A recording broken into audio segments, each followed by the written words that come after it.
are dangerous, especially when certain public officials are chest thumping that they have the so-called system and the deep state to manipulate the election. We are ready to work with the IEBC and friends to make sure that we deliver on a credible election.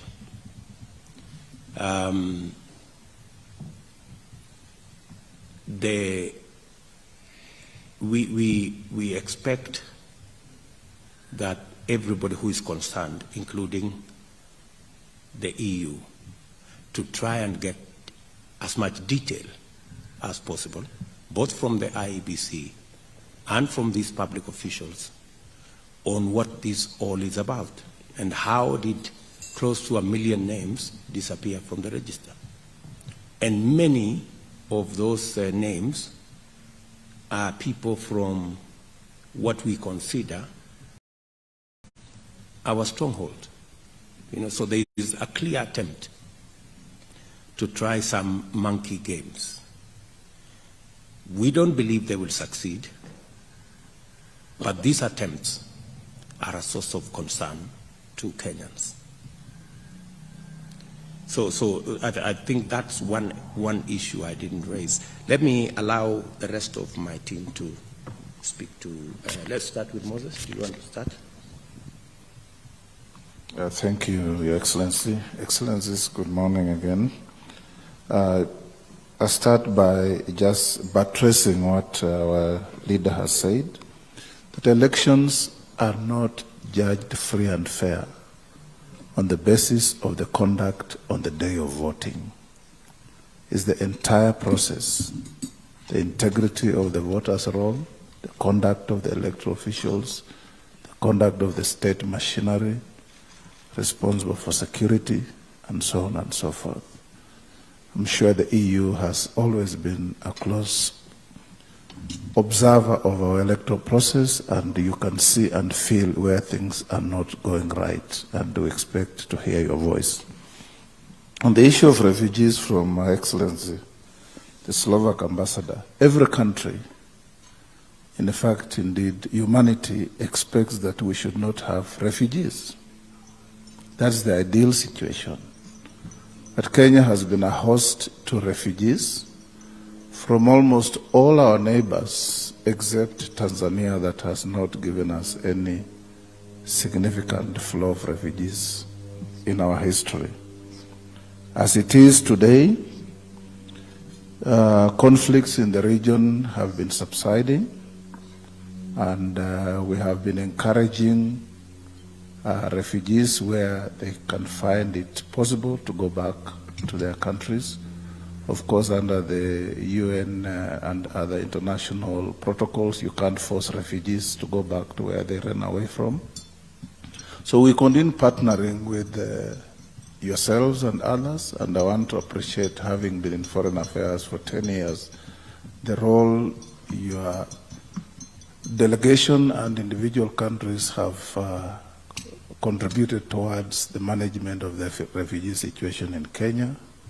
And as a country, we have also passed a law that encourages some of the refugees to get integrated within our country and within neighboring countries where they would wish to go. So we'll continue doing that to see that we get to an ideal situation where no human being should be a refugee anywhere. If your question was indicating whether we are ready to take refugees from Ukraine conflict, like I've seen countries like Uganda, I think Rwanda, and a few others have made an offer. If it wasn't, then I don't need to go that way. We are too far away from that conflict. She said something about M-Pesa. Did you? Yes. So I was wondering where M-Pesa was coming from. She mentioned. So what did you say about M-Pesa? Well, the thing is that, of course, for your countries, it's a win-win situation. Can you use the potential of the refugees, and if they would like to integrate, or you would like to integrate them. But currently, the situation is that they have some difficulties practically wise to do so into your society. One of them being, of course, having different conditions. They cannot, for example, use M-Pesa yet. In order to use the best of the digitalization, to have flying electronic money, in order to, whether you plan, this was just a specific example. My interest was whether you are planning to have something specific on the table within the strategy to integrate or make it easier for the refugees who would like to integrate. I think on that score, we've just passed the refugee bill, yeah? So which actually provides the framework for integration. I don't know whether, does that answer your question to an extent?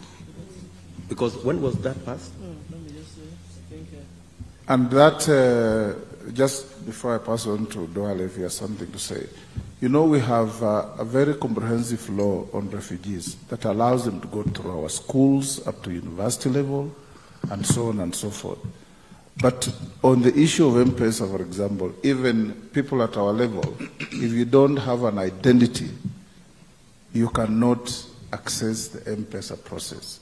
So it's something that we can engage in a conversation for you who help in financing refugee activities. If you find electronic money transfers an easier way of managing your resources, it is something that we can talk and as a government find what to do. On the Ukraine conflict, Kenya, since our independence, believes in the territorial integrity and independence of every country. There's no justification whatsoever, howsoever, for any country to invade another. And when such a situation occurs, again, we believe in the multilateralism of solving conflicts through, if it's in Africa, we have our AU Peace and Security Council. If it is outside Africa, we have the UN Security Council that needs to engage. But we also know that the Ukraine-Russia conflict is very complex. It has taken a lot of dimensions with almost throwing us back to the Cold War situation where you are either a friend of Russia and therefore supporting them regardless of what they are doing, or you are a friend of the Europeans and you support Ukraine regardless of what you feel.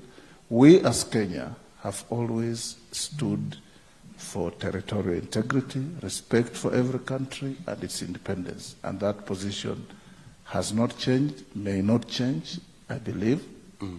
And we shall stand as Kenya Kwanza government, when we form government, for that respect of each country. Thank you. I think that's done. Anne, can you speak to something about devolution? And, Yes, before devolution, I wanted to just add the question of the IEBC and the integrity of... why don't we allow what? Sorry, the integrity of elections, the management. I was one of the people who presented my documents. I have already presented my nomination certificate, and I have been cleared. But I want to say that even the process of clearing, I put in the documents, and ordinarily, within 15, 20 minutes, you should be able to be cleared as long as all your documents are in order, because there is a checklist. But they took 3 hours to clear me. The people who had presented the day before, Your Excellency, and our good friends, took more than 10 hours. Those who had presented the day before were cleared the following day because there was system collapse or failure. And that is likely to be perpetuated for whatever reason.